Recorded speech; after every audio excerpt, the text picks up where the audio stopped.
서영은 작가의 노란 화살표 방향으로 걸었다라는 책이 있습니다. 이 책에 보면 서영은 작가가 800km나 되는 산티아고 길을 혼자 배낭 메고 걷는 이야기예요. 근데 작가가 한참이나 걷다 보니까요, 자기가 원하지 않았는데 곁길로 빠지기도 하고 걷다 보니 막다른 골목길로 잘못 들어서기도 하더라는 거예요. 그래서 잘못된 길에서 가만히 이렇게 살펴보니까요, 이 산티아고 길은 이 갈림길마다 노란 화살표가 새겨져 있다는 것을 알게 됩니다. 이 노란 화살표를 따라만 가면 비록 그 길이 좁은 길 같고 또 험한 길 같고 도저히 이 길로는 뭔가 목적지가 안 나올 것 같은데 그 화살표가 정확하게 다음 목적지까지 인도해 주더라는 것이죠. 여러분, 그렇습니다. 우리는 인생을 살아가면서 수많은 갈림길을 만나게 되죠. 여러분, 우리 성도의 인생의 목적지는 천성인데 그 천성으로 가는 길, 좁지만 그 천성을 향해서 똑바로 걸어가는 자들을 순례자라고 불러요. 반면에 넓고 곁길로 가는 자들, 자기의 뜻대로 가는 자들을 우리는 방랑자라고 그렇게 부릅니다. 여러분들은 지금 인생에서 어떤 길을 걸어가고 계십니까? 순례자의 길인가요? 아니면 방랑자의 길인가요? 오늘 본문은 고난주간의 성도들이 걸어가야 하는 길, 순례자의 길, 그 길은 바로 십자가의 길이 되어야 한다고 말씀하고 계십니다. 사랑하는 성도 여러분, 오늘 이 말씀을 통해서 십자가의 길, 거룩한 순례자의 길을 걸어가는 저와 여러분 되시길 주님의 이름으로 축원합니다. 여러분, 오늘 본문은요, 예수님께서 골고다 언덕으로 올라가셔서 십자가에 죽으시는 장면이에요. 예수님은 우리가 아는 것처럼 십자가형에 처해지셨습니다. 여러분, 십자가형은 로마 시대 때 살인자나 반역자나 정치범들과 같은 중범죄자들에게만 적용되었던 형벌이에요. 그 고통이 얼마나 극심했는지 로마 시민들에게는요, 아무리 악한 죄를 저질러도 이 형벌을 내리지 않았다고 그래요. 로마가 통치하고 있는 이방 국가, 그 중에서도 흉악범들에게만 처해졌던 형벌이 십자가형이었어요. 예수님은 빌라도 법정에서 십자가형을 받으시고 죽기까지 말할 수 없는 고통을 당하십니다. 예수님은 먼저 채찍에 맞으셨죠. 여러분, 예수님이 맞으셨던 그 채찍은 5개에서 9개의 가죽끈으로 이루어져 있는데 그 끝에 동물의 그 짐승의 뼈를 매달았다고 해요. 그래서 그 가죽끈을 내리칠 때마다 피부 조직을 다 뜯어냈다고 합니다. 여러분, 3세기에 유대 역사가인 유세비우스의 그 증언에 의하면 이 가죽끈을 칠 때마다 피부를 드러내고 사람의 뼈를 다 드러내고 심지어는 사람의 내장까지 쏟아지는 경우도 있었다고 해요. 그 무시무시한 형벌을 예수님이 받으셨던 거죠. 두 번째, 예수님은 머리에 가시면류관을 쓰셨습니다. 여러분, 가시면류관은 학자들의 의견에 의하면 유포르비아 밀리라고 하는 이 나무로 만들어졌는데 이 나무의 가시 끝에는 독성이 다 묻어 있었대요. 그래서 가시면류관을 머리에 쓰면 그 가시가 이 두피를 뚫고 들어와서 그 독성 때문에 복통을 일으키고 두통을 일으키고 사람의 사지를 떨게 만드는 경련을 일으켜서 사람의 정신을 혼미하게 만들었다고 해요. 예수님의 손과 발은 굵은 못 30cm나 되는 못이 박혔습니다. 그 못이 들어갈 때마다 손과 발의 힘줄을 끊었고요, 뼈를 으스러뜨리며 말할 수 없는 극심의 고통을 주었다고요. 그 손과 발 사이에서는요, 물과 피가 다 쏟아지고 팔레스타인의 그 건조한 날씨 속에 예수님의 몸은 딱딱하게 굳어져 그렇게 돌아가셨어요. 그 예수님의 고통 중에서도 오늘 본문은 예수님이 참기 힘들어 하셨던 고통 2가지를 주목하고 있어요. 첫 번째 고통은요, 갈증입니다.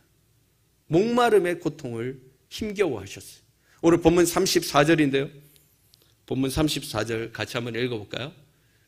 같이 우리 읽어보겠습니다. 시작. 쓸개탄 포도주를 예수께 주어 마시게 하려 하였더니 예수께서 맛보시고 마시고자 하지 아니하시더라. 아멘. 예수님은 십자가에서 극심한 갈증을 겪으셨어요. 여러분, 가상칠언이라고 하죠. 예수님께서 십자가에서 7마디의 유언을 남기십니다. 그 중에 고통에 관한 한마디 외침이 포함되어 있었어요. 그것은 바로 내가 목마르다. 예수님이 당하셨던 수많은 고통들, 막 살이 찢어지고 뼈가 드러나는 많은 고통이 있었음에도 불구하고 다른 고통은 그래도 참겠는데 이 목마름의 고통이, 갈증의 고통은 참기 어려우셨던 것 같아요. 그래서 사람들은요, 쓸개 탄 포도주, 마가복음에는 모략이라고 되어 있는데요, 이 쓸개와 모략 탄 포도주를 예수님의 입에 가져다 댑니다. 근데 오늘 본문의 말씀대로 예수님은 그걸 받지 않으셨어요. 당시의 기록을 살펴보았더니요, 쓸개와 모략은 병원에서 환자들의 고통을 경감시켜주는 진통제로 사용이 되었다 그래요. 즉 다시 말해서 이 쓸개와 모략 탄 포도주를 예수님이 입에 받으셨다면 이 잠깐의 고통을 좀 덜 수도 있었어요. 잠깐의 어려움을 그래도 뭔가 좀 덜어낼 수 있었을 거예요. 그럼에도 불구하고 예수님은 그 모략과 쓸개 탄 포도주를 거부하시고 육체적 모든 고통과 목마름을 그대로 감내하시며 죽으셨습니다. 두 번째 예수님께서 힘들어하셨던 고통은 바로 수치심입니다. 오늘 본문 35절에서 37절까지예요. 본문 35절에서 37절 우리 같이 한번 읽어봅니다. 그들이 예수를 십자가에 못 박은 후에 그 옷을 제비 뽑아 나누고 거기 앉아 지키더라. 그 머리 위에 이는 유대인의 왕 예수라 쓴 제패를 붙였더라. 아멘. 예수님이 참기 힘들어했던 고통은 단순히 육체적 고통이 아니었어요. 예수님을 향한 사람들의 조롱을 참 힘들어하셨습니다. 오늘 본문에 보니까 군인들은 예수님의 옷을 벗겼습니다. 예수님을 실오라게 하나 남기지 않고 다 벗겨짐을 당했어요. 그리고 군인들은 제비 삼아 그것을 제비를 뽑고 서로 나누어 가지기 시작했고요. 예수님의 그 십자가 머리 위에는 유대인의 왕이라고 하는 제패를 붙였습니다.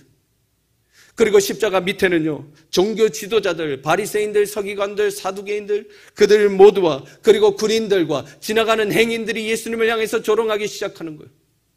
그 조롱의 제목은 당신이 만약 유대인의 왕이라면, 당신이 만약 하나님의 아들이라면 당장 내려와서 자신을 구해보라는 거예요.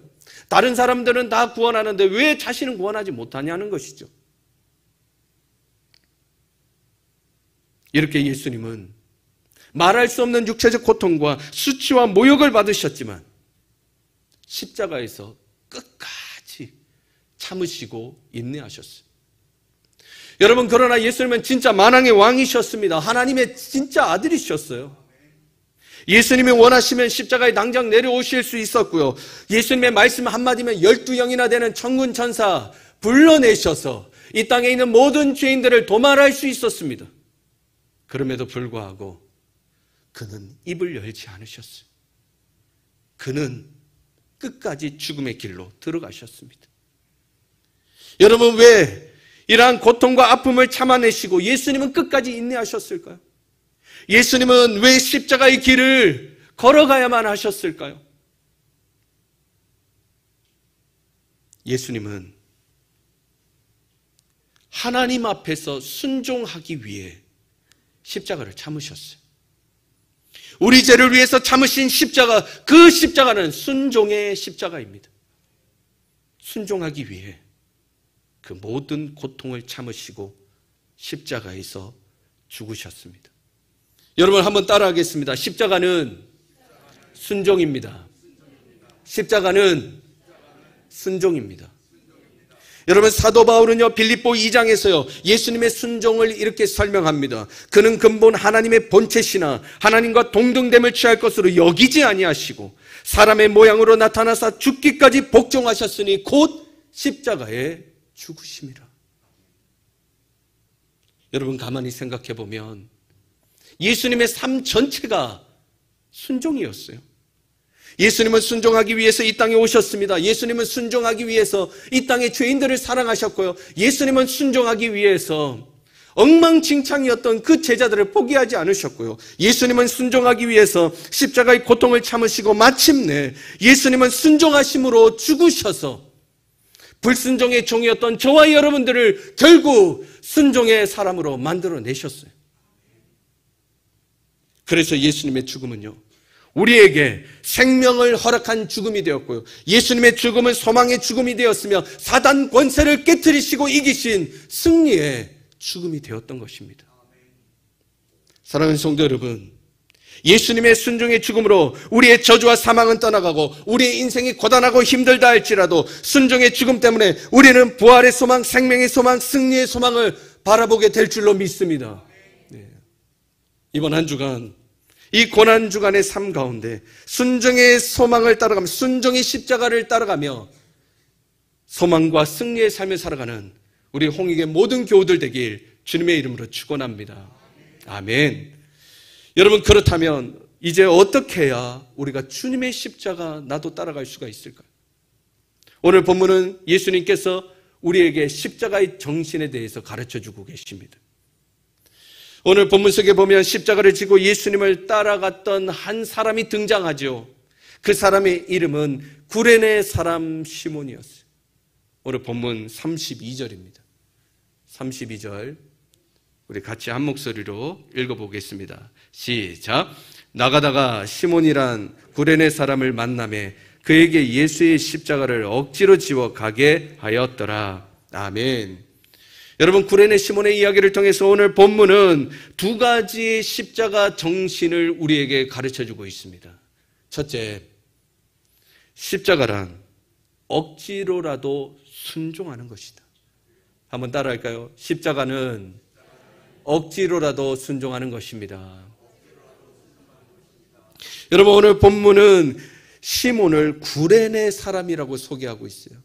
이 구레네라고 하는 지역은요, 북아프리카의 오늘날의 리비아 땅이에요. 이 리비아 땅이라고 하니까 어딘지 제가 지도를 찾아보니까 이스라엘이 있으면 그 밑에 이제 애굽이 있어요. 이집트가 있는데 이집트가 굉장히 큰 나라잖아요. 근데 이집트 밑에 리비아가 자리 잡고 있더라고요. 그러니까 구레네 사람이 얼마나 먼 거리를 여행해서 지금 예루살렘에 온 겁니까? 당시 기록을 보니까요, 리비아 이 구레네라고 하는 지역에 약 10만 명의 유대인들이 거주했을 것으로 예상이 돼요. 그 중에 한 사람이었던 시몬은 유월절 명절을 지키기 위해 오늘 예루살렘에 방문하게 됩니다. 예루살렘에 방문했더니요, 그 골고다로 올라가는 그 길목 가운데 막 군중들이 몰려 있는 거예요. 구레네 시몬이 이게 무슨 일인가 궁금해서 그 군중들 틈으로 들어가게 됩니다. 그랬더니 예수라는 사람이 십자가 처형에 오늘 처해지게 되는데 그 십자가를 메고 올라가다가 쓰러지기를 반복하는 거예요. 저 사람 무슨 잘못을 했길래 저런 고통을 당할까 쳐다보고 있다가 느닷없이 예수님 대신에 십자가를 지는 장면인 것이죠. 얼떨결에 진 십자가. 그 십자가는 구레네 시몬의 십자가가 아니었어요. 자신이 자원했던 십자가도 아닙니다. 십자가에 대한 어떤 책무나 의무도 구레네 시몬에게는 없었어요. 로마 병사들에게 붙들려서 어쩔 수 없이 진 십자가고 억지로 진 십자가였습니다. 그런데 오늘 본문에 보면 구레네 시몬이 마치 시골에서 혼자 온 것처럼 보이잖아요. 근데 이 본문과 평행 본문을 이루고 있는 마가복음의 기록에 보면 구레네 시몬과 동행했던 두 아들이 나와요. 한번 찾아볼까요? 마가복음 15장 21절입니다. 마가복음 15장 21절 우리 한 목소리로 같이 우리 화면을 통해 한번 읽어보도록 하겠습니다. 시작. 마침 알렉산더와 루포의 아버지인 구레네 시몬이 시골로부터 와서 지나가는데 그들이 그를 억지로 같이 가게 하여 예수의 십자가를 지웠더라. 아멘.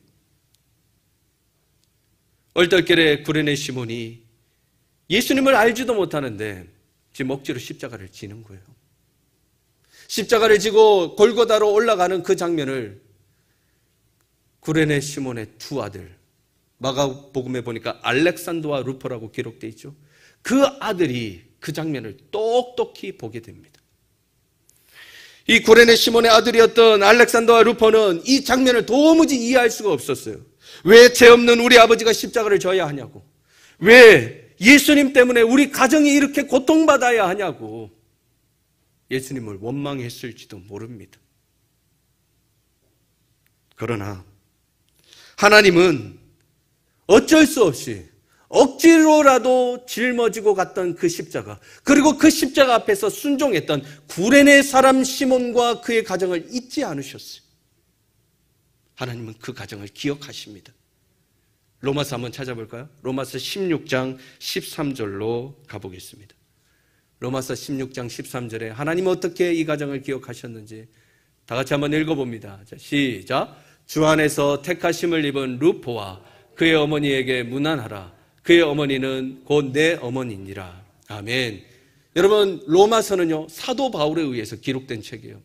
이 로마서는 예수님의 십자가 사건으로부터 약 30년 후에 기록된 책입니다. 예수님 대신에 십자가를 지고 대신 올라갔던 구레네 시몬, 그리고 그 장면을 지켜봤던 두 아들, 그 두 아들이 30년 후에 오늘 사도 바울의 눈에는 어떻게 변했어요? 주 안에서 택하심을 입은 루포라고 설명하고 있는 거예요. 그때 당시에는 예수님 때문에 왜 우리 가정이 고통받았냐고, 왜 우리 아버지가 이런 어려움을 겪었냐고 이해하지 못했던 이 알렉산더와 루파는 30년 후에 하나님의 제자가 되고 하나님의 믿음의 사도가 되었던 것입니다. 주변 기록을 살펴보니까요, 알렉산더와 루파는 바울의 동역자가 되었을 뿐만 아니라 초대교회에 엄청난 영향력을 미치는 복음의 전도자가 되었다고 기록하고 있어요. 분명히 구레네 시몬과 두 아들은 예수님의 십자가를 질 때 그 십자가를 지는 이유를 몰랐을 거예요. 여러분, 그렇잖아요. 우리가 십자가를 질 때 왜 이 십자가가 나에게 오는지 모르는 것처럼 이들도 몰랐어요.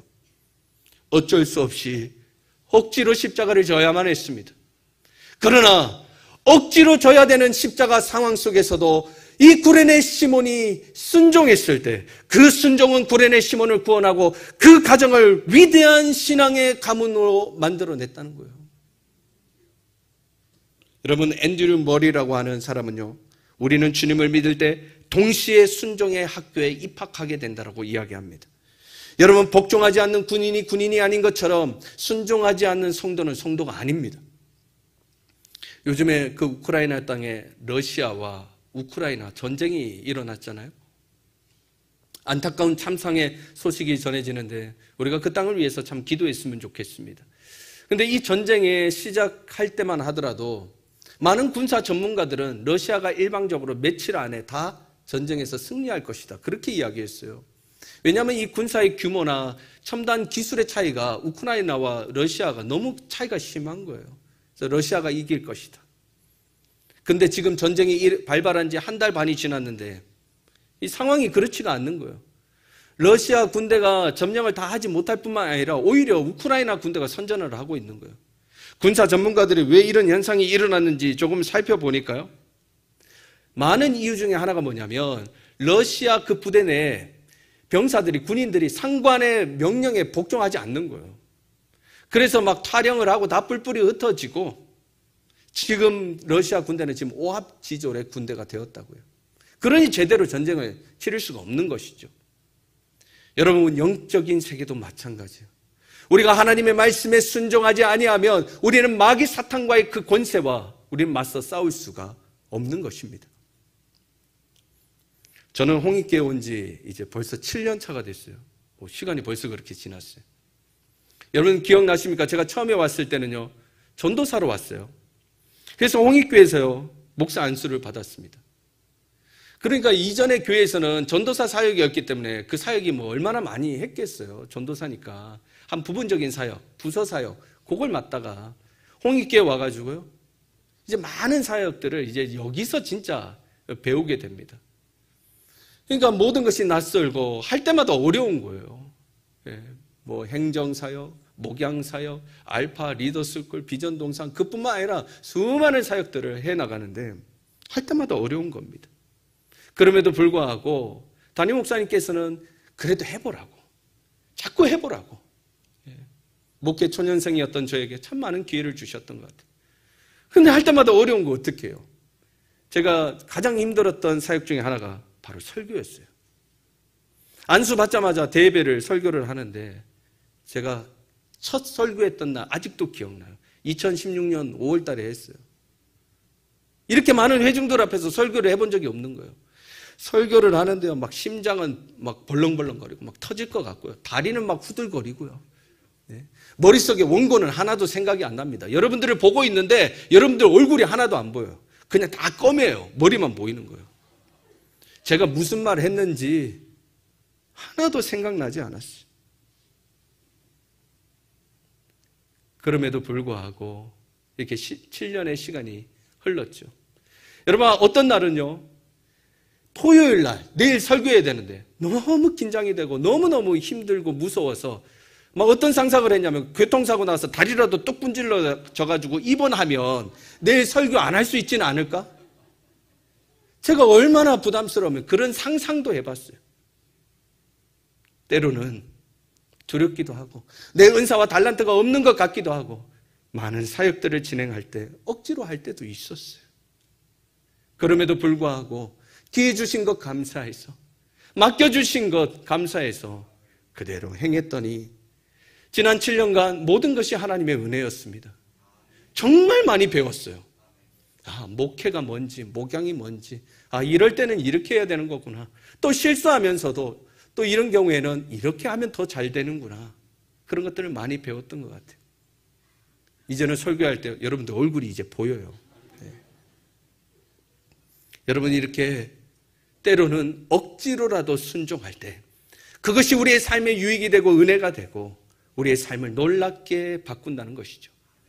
사랑하는 성도 여러분, 삶 속에서 우리가 순종해야 될 것은 무엇일까요? 여러분, 어쩌면요, 우리는 순종의 제목을 다 알고 있을지도 몰라요. 그러나 우리가 준비가 안 되어서 힘들 것 같아서 세상 일이 바빠서 미루고 주저하고 있는 순종의 제목들 많습니다. 때로는 예상하지 못하고 때로는 억지로 감당해야 되는 십자가의 제목들이 있죠. 그러나 억지로라도 그 십자가 앞에 순종하면 그 순종은 나를 구원하고 우리 가족을 축복으로 바꾸고 우리 홍익 공동체를 다시 부흥의 물결로 일으켜 세워줄 줄로 믿습니다. 이번 한 주간 살아가실 때 미뤄두었던 순종의 제목들, 하나님 나 그거 감당 못해요 했던 제목들, 이번 한 주간 결단하시고 순종의 사람으로 십자가의 길을 걸어가는 믿음의 사람으로 거듭나길 주님의 이름으로 축원합니다. 두 번째, 십자가는 다른 이의 짐을 나누어 지는 것입니다. 한번 따라하겠습니다. 십자가란 다른 이의 짐을 나누어 지는 것입니다. 여러분, 오늘 본문에서 시몬은요, 구레네 시몬은 예수님의 십자가를 나누어 짊어져요. 그러나 시몬이 예수님을 알기 전에 예수님은 먼저 구레네 시몬의 모든 죄악과 사망의 짐을 이미 지시고 십자가 위를 걸어오고 계셨습니다. 이제 골고다 언덕길에서 주님은 구레네 시몬에게 당신의 십자가를 맡기시는 거예요. 위탁하시는 겁니다. 구레네 시몬은 처음에 예수님을 몰랐지만 그 예수님의 십자가를 대신 나누어 지고 그 골고다 언덕으로 올라갈 때 자신 안에 놀라운 변화가 일어남을 경험하게 되죠. 사람이 되어 하나님이 사람 되어 오신 예수님, 이토록 거룩하고 순결한 분이 왜 그토록 고통의 십자가를 걸어야 하는지, 그토록 무너지는 순간에도 어떻게 그렇게 평안한 모습으로 죄인들을 끝까지 사랑하시는지, 수치와 모멸감 앞에서도 무슨 힘으로 사람들을 위해 기도하시는지, 그의 인자한 눈빛을 대하자마자 어떻게 내 마음에 불안과 공포와 두려움과 좌절이 사라질 수가 있는지. 구레네 사람 시몬은 예수님의 십자가를 지고 그 골고다 언덕으로 올라가는 길에 예수님을 인격적으로 만나요. 그리고 그 십자가의 길은 제자의 길이 되었습니다. 여러분, 이렇게 우리가 누군가의 짐을 나누어 칠 때 우리는 그 나누는 짐 속에서 예수님을 알 수 있는 거예요. 그리고 예수님이 걸어가신 그 십자가의 길을 우리가 걸어갈 수 있는 것입니다. 여러분, 인도에 보면 기독교 성자 선다싱이라고 하는 사람이 있어요. 그 사람의 전기 이야기 중에 한 이야기를 살펴보면 어떤 한 사람이 히말라야 산을 오르고 있다가 추위에 쓰러진 사람을 발견합니다. 고민을 해요. 이 사람을 도울 것인가 말 것인가. 근데 이 사람 붙들고 어떻게 히말라야 산을 넘어요? 그건 너무나 힘든 일이잖아요. 그래서 고민하다가 그냥 지나가 버립니다. 그 뒤에 선다싱이라고 하는 사람이 지나가다가 쓰러진 사람 봅니다. 그런데 그냥 지나가지 않아요. 보자마자 지체 없이 등에다 업고요, 힘겨운 히말라야 산을 올라가요. 한참 선다싱이 쓰러져간 사람 들쳐업고 걷다 보니까요, 어떤 또 다른 사람이 그 앞에 쓰러져 죽어 있는 거예요. 그 사람은 다름 아닌 조금 전에 쓰러진 사람을 보고 지나간 사람 있잖아요. 그 사람이 쓰러져 죽어 있는 거예요. 그런데 선다싱은요, 사람을 업고 걷다 보니까 막 등에서 땀이 뻘뻘 나고요, 힘겨웠지만 업은 사람이나 업힌 사람이나 모두가 생존하여 히말라야 산을 넘을 수 있었다는 이야기입니다. 이 이야기가 들려주는 메시지가 무엇입니까? 짐을 나누어지면 모두가 산다는 거예요. 영국과 아일랜드에 보면요, 구레네 시몬 운동이라는 게 있답니다. 이 단체의 목적은 아무런 조건 없이 다른 사람의 짐이 그게 무엇이든지 간에 대신 져주는 거예요. 내 시간과 물질과 은사를 사용해서 다른 이들의 어려움을 도와주는 것이죠. 이 운동은 갈수록 이기적인 풍조가 심해지는 영국 사회에 큰 반향을 일으키고 큰 영향력을 지금 미치고 있다고 합니다. 여러분, 사도 요한은요, 요한 1서를 통해서 십자가 정신을 이렇게 설명해요. 우리가 하나님을 사랑한 것이 아니요 하나님이 우리를 사랑하사 우리 죄를 속하기 위하여 화목제물로 그 아들을 보내셨습니다.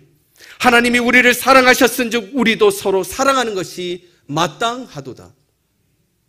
여러분, 십자가의 길은요, 눈에 보이지 않아요. 아니, 눈에 보이지도 않는 길, 그거 어떻게 걸어갑니까?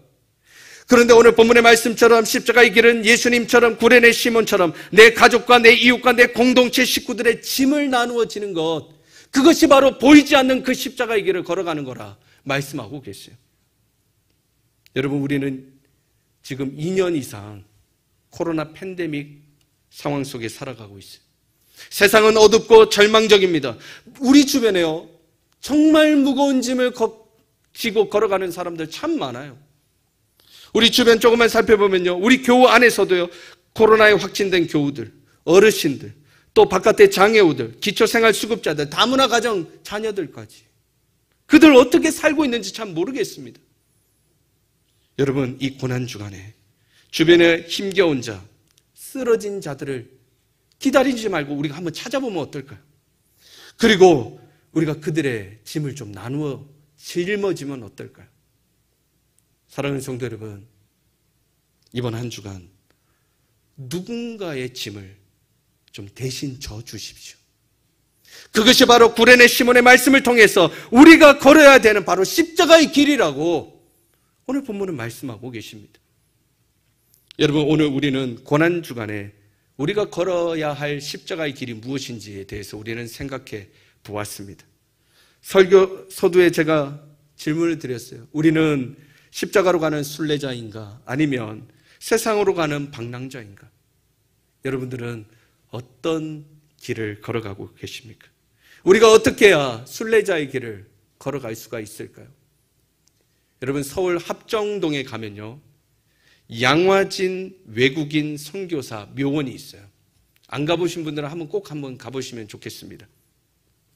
구한마을, 복음의 불모지였던 조선 땅이에요. 세계 각지에서 복음을 들고 왔던 우리 선교사님들 순교하셨던 그 묘지 500구가 거기 안치되어 있어요. 양화진에 처음 묻힌 선교사님은요, 잔 헤론이라고 하는 선교사님이세요. 우리 선교사님은 1856년에 영국에서 태어나셨는데요, 미국으로 이민 가시고 뉴욕 종합대학교 의대를 수석으로 졸업하십니다. 이제 전도 유망한 학생이에요. 이제 가만히만 있으면 미래가 펼쳐지는 겁니다. 뉴욕에서요, 여러분, 의사가 될 수 있는, 교수가 될 수 있는 길이 이제 보장된 청년이었어요. 그런데 잔 헤론은 모든 영광, 세상 영광 내려놓고 죽음의 땅이라고, 절망의 땅이라고 불렸던 이 조선 땅을 1885년도에 일본을 통해서 이 땅에 들어오게 됩니다. 이 땅에 들어와서요, 알렌 선교사와 함께 고종의 주치의로서 사역을 하다가, 그런데 사역한 지 5년 만에 이 땅의 풍토병 이질에 걸려 순교하십니다. 그의 죽음을 안타깝게 여겼던 조선 정부는 양화진에 그의 묘를 조성하고 그 이후에 들어오는 선교사님들, 이 땅에 순교하시는 선교사님들과 그의 가족들을 양화진에 묻힐 수 있도록 땅을 내드렸다고 합니다. 그 선교사님의 무덤이 무려 500구가 있다고 그래요. 여러분 한번 생각해 보세요. 20대의 젊은 청년의 나이에, 열정 가득한 나이에, 앞으로 가능성이 있는 그 나이에 낯설고 물설고 음식과 언어와 문화가 완전 다른 이 나라였어요. 풍토병에 걸려서 언제 죽을지 모르는 죽음의 땅이라고 불리는 이 조선을 향해 그 선교사님들이 끊임없이 들어왔다는 거예요. 선교사님들 사역하실 때요, 때로는 포기하고 싶을 때 있었을 거예요. 이 땅에서 너무나 힘겨워서 떠나고 싶을 때 있었을 겁니다. 그럼에도 불구하고 이 땅에 처음 들어왔던 선교사님들은 억지로라도 순종하며 나아갔던 그 예수님의 십자가 붙들고 그들도 순종하셨어요. 때로는 우리 선교사님들 자신의 배를 채우고 싶을 때가 있었을 거예요. 선교 사역을 하더라도 이렇게 척박한 땅 말고 좀 선교하기에 좋은 땅으로 나아가고 싶을 때도 있었을 겁니다. 그럼에도 불구하고 이 조선 땅에 사망과 저주 속에 씨름하고 있는 그 백성들, 고통에 몸부림치고 있는 그 백성들의 짐을 대신 지기 위해 그들은 이 땅을 포기하지 않았습니다. 그들은 그렇게 조선을 사랑하셨어요. 그들의 피와 그들의 눈물이 있었기에 100년 후에 우리가 이렇게 믿음을 갖게 된 것입니다. 사랑하는 성도 여러분, 이것이 바로 십자가의 정신입니다. 여러분들은 이 고난주간 어떤 인생의 길을 걸어가고 계십니까? 억지로라도 순종하고 이웃의 짐을 나누어지는 그 길은 예수님이 걸으셨던 십자가의 길이며 구레네 시몬이 걸었던 순례자의 길이며 구한말, 지금부터 100년 전에 눈물과 핏물을 뿌리며 걸으셨던 우리 선교사님들의 순교자의 길입니다. 오늘 본문은요, 그 길이 2022년도 팬데믹 상황 속에서 이 나라가 절망에 빠져 있는 이 상황 속에서 우리 성도들이 걸어야 되는 성도의 길이라고 말씀하고 계십니다. 사랑하는 성도 여러분, 십자가는 억지로라도 지는 것입니다. 여러분, 십자가는요, 보이지 않지만 내 이웃의 짐을 나누어 지는 것입니다. 아무런 조건 없이. 그 길을 걸어갈 때 비로소 우리는 주님이 가신 그 길, 제자의 길을 걸을 수 있을 뿐만 아니라 그 길 끝에서 우리는 부활의 영광을 누리게 될 줄로 믿습니다. 한 주간 승리하는 저와 여러분 되시길 주님의 이름으로 축원합니다. 기도하시죠. 하나님 감사합니다. 오늘 주님이 걸어가셨던 그 십자가의 길에 대해서 저희들 묵상했습니다. 그 십자가는 순종의 길이었습니다. 그 길을 따라서 예수님을 뒤쫓았던 한 사람, 구레네 시몬의 이야기에 도전받습니다. 그는 하나님 십자가를 짊어질 준비가 안 되었습니다. 억지로 짊어져야 했습니다. 그러나 억지로 순종하고 예수님의 짐을 나누어 줬던 구레네 시몬, 그 시몬의 가정을 축복하셨던 하나님, 그 시몬의 가정을 부활로 인도하셨던 하나님, 그 하나님을 우리가 만나기를 소원합니다. 하나님이 고난주간에 우리는 도대체 어디로 가고 있나요? 하나님, 방랑자의 인생은 아닙니까? 구한말, 지금으로부터 100년 전에 암흑의 땅이었던, 절망의 땅이었던 이 조선을 향해서 그 십자가의 길을 걸으셨던 순교자, 우리 선교사님들의 이야기를 기억하며 우리 또한 그 길을 걸을 수 있도록 주님 인도하여 주시옵소서. 하나님, 억지로라도 순종하겠습니다. 짐을 나누어 지겠습니다. 그 길 끝에는 부활의 영광이 있을 줄로 믿습니다. 우리 홍익의 성도들 그 길 걸어 승리하게 하여 주옵소서. 이 모든 말씀 예수님의 이름으로 기도드렸습니다. 아멘.